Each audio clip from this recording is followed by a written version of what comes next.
today. I'm Izak Odendaal. It is a pleasure to be joined today by my friend and colleague and mentor, Dave Mohr. Dave needs no introduction in our industry. He's been working in financial services and investments for 40 years, and today he's going to share some of his wisdom and his insights.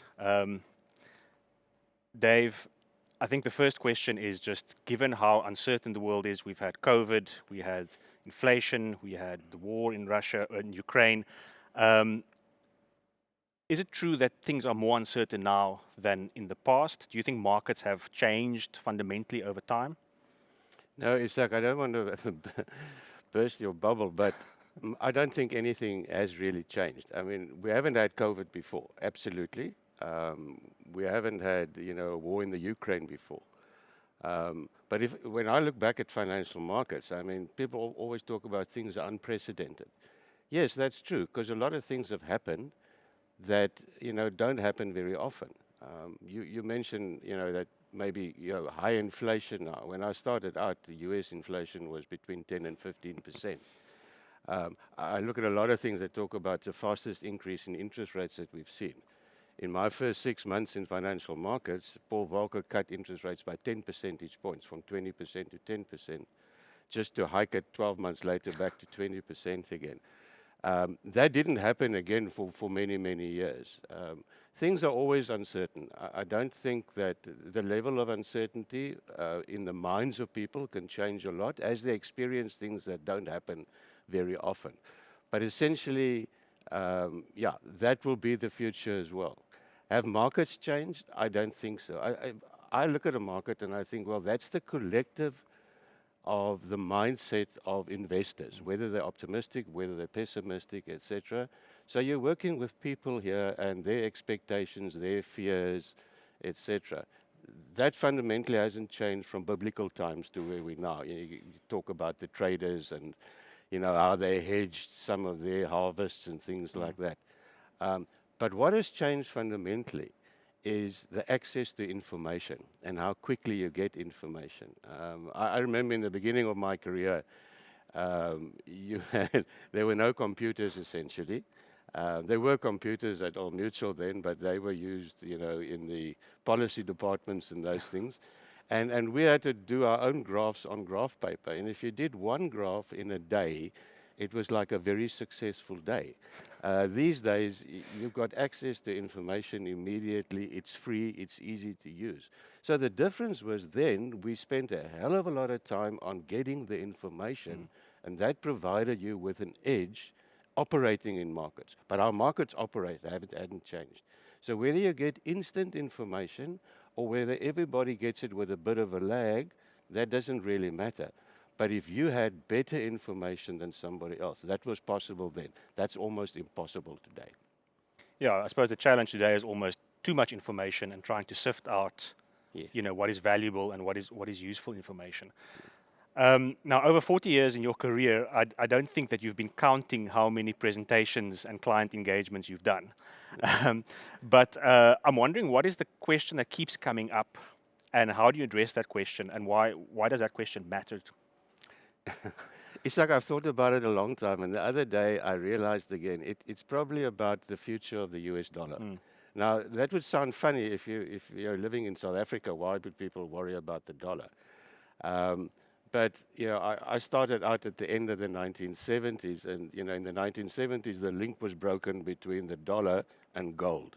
And then there were fears that the dollar was going to implode because you get this huge increase in the supply of dollars internationally, and that was true. You had the euro dollars and all of those things coming out at that point, and people said that will be the end of the dollar. Then, and so you had questions around that always. Then you had the high inflation, and that was going to kill the dollar. So you had questions then. Then the yen went on a fantastic appreciation against the dollar. The Japanese stock market was bigger than the US stock market, and they said, well, the yen is going to be the future currency of the world. Well, we know what happened then. That imploded very quickly. So it's like this ongoing saga that people have with the dollar. And of late, we've seen quite a big appreciation and again a depreciation. So yeah, the the question I most often had to field was, is the dollar going to implode, yes or no? And luckily, over the decades, I always argued it should not implode. It has fluctuated wildly at times, but the currency itself has not imploded. No, and there's no realistic alternative to the dollar today. No. No, the dollar, the interesting fact about the dollar is that besides from the fact that, the dollar-denominated financial markets are huge, trading in currencies, typically the other currency is always trading against the dollar. You measure everything in dollars. You don't, what's the gold price in euros today? You'll have to do a calculation to give me an answer. So you think in dollars. But probably the best vote of confidence in the dollar is if you look at around the world, you always find in countries where there's trouble, you get a black market in currency trading. And that currency that trades in that black market is typically always the dollar. And I think that, to my mind, says that the future of the dollar is still sound. What is one thing that you would like to have known when you started your career in the early 80s and late 70s that you know today that you didn't know back then? It's not, I mean, you always like to know what's going to happen in the future. So it's not about that. What I found out, and that was increasingly in the 1990s and certainly the 2000s, was that if I had realized, and the team I was working in at that stage, what was the impact of global forces on the South African economy and the South African markets, even in the days of sanctions, there was a much bigger impact on the global side on what we were working with in financial markets. And to give you two examples of that, we all know about the Rubicon speech and what happened to the currency when Chase Manhattan pulled the rug from under South Africa and froze all our new loans, didn't want to give us anything. Other American banks followed. But why did they do that? And I sort of make a joke and I said, well, that was the only rug that Chase Manhattan had left, because they had lost all their money in Mexico, Brazil, Argentina, the famous Latin American banking crisis in the first half of the 1980s. And then they realized, but hang on, in South Africa, we're happily still lending money to South Africa, but look what's happening in South Africa, and they pulled the plug. So it was against the background of what was been happening globally. One should have expected that American banks would become wary about lending to emerging markets in those days. And another fantastic example is now Rubicon happens, the rand collapses, we do all our analysis, we say the country's running out of foreign exchange reserves, and that was true. We didn't have foreign exchange reserves. The rand's got to keep on falling. But the rand, in the second half of the 80s, the rand appreciated. And for the love of us, we couldn't understand why. Well, there was a Plaza Accord in 1985 that resulted in a 50% fall in the US dollar against almost all currencies in the world, because that was what the Plaza Accord was about. And the rand got caught up in that. Despite the fact that we had very strict exchange controls, we had a financial rand, etc., that was the thing that buoyed the rand in the second half of the 1980s, and we missed that.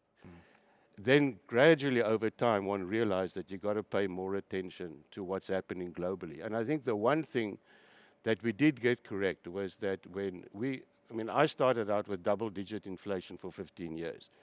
And then in the beginning of the 90s, the inflation rate started coming down.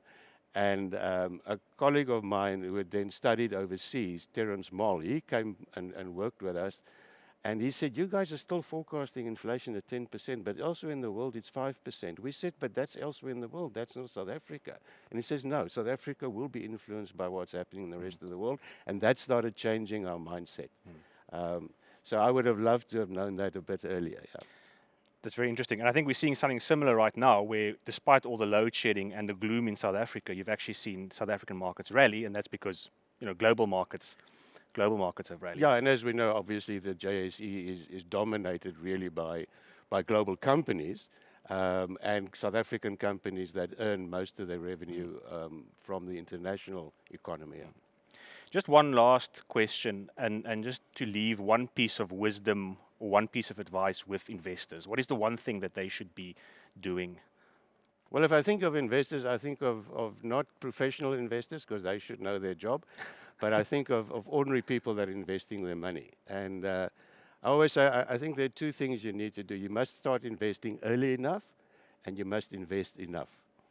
To try and generate your life savings by depending on returns is dangerous because that might lead to into risky type of investments, which is the second thing. If you want to invest, you need to form an ongoing opinion about what is a sustainable, realistic return that you can get on investments. Because we so often see people that get sucked in by all sorts of schemes. And then I think the other thing is, one needs to diversify your investments. I'm not talking about adding cash to equities, for example, but if you invest in equities, there are a multitude of markets out there, and spread your investments. Invest in equities, still by far the best, because essentially you're investing in wealth creating businesses, and that grows your investment over time, and there's nothing that can beat that. Thank you, Dave. True words of wisdom from industry legend, and thank you for watching this video.